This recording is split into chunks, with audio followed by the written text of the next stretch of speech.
So this is the opening of our Orick, California level, and this is all captured in-game. We use it as a movie to mask the load, but it's all completely in-game. It shows off a lot of our new really cool technology, like our self-shadowing, our light scattering, depth of field, motion blur, all the cool stuff that we've been adding to the Insomniac engine for this 3rd generation game. The story here is that Nathan Hale, who you're seeing, is with his Sentinel team, and they're chasing one of the Chimeran battleships that they damaged in the Battle of San Francisco. So they're off into the redwood forest of California towards this lumber town where the ship is at. But something's gone wrong, and there's a blockage in the road, and now you're going to kind of see what happens and then what takes place after the convoy is ambushed.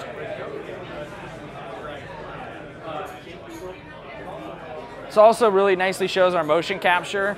We use motion capture for the first time in Insomniac, and it's turned out really well. We also motion captured the camera. We use the InterSense camera, which allows you to mocap the actors first and then go back and do the camera later. So you can capture the performance from tons of different angles. It's really nice.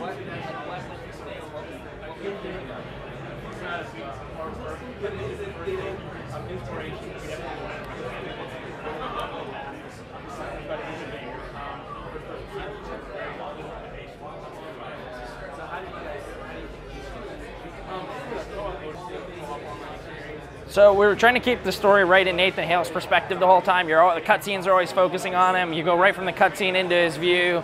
It's picking up. There's all this smoke and fog and debris.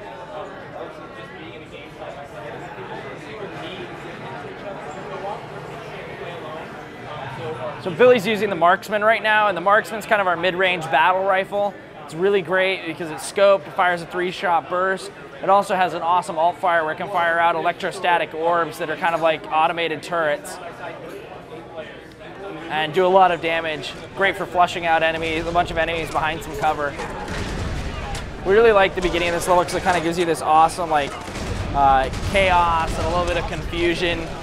You know, you're just seeing the fire coming out of the fog, and you don't really know fog and smoke, and you don't really know like what's going on. So you're just kind of blindly fighting your way through this mass before you kind of get out into the clearing. So there's the electrostatic orb like wreaking havoc. It went up and started firing electricity down on all those guys on the ridge. So now we met up with the guys that are still alive, are kind of getting out of the smoke, finding all their dead bodies. There's been this big battle going on. We definitely have amped up the gore too. You see a lot of the blood splattered on the ground.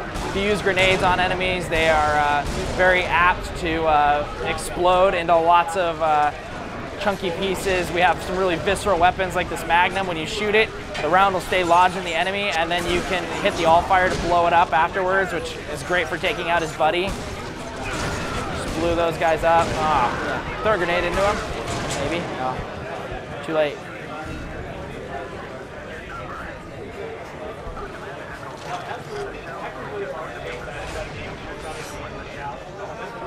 So we also, like we have those big battle moments, we also have, you know, we really want to focus on the pacing and some really creepy moments. So here's kind of another example of the gore. You can also see our new water technology. All these soldiers are leaving ripples. You can see the splash, you leave a wake as you go.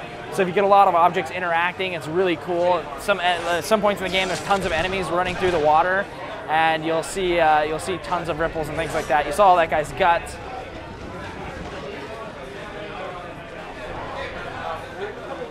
The water is also reflective and refractive too, which is really a technical challenge.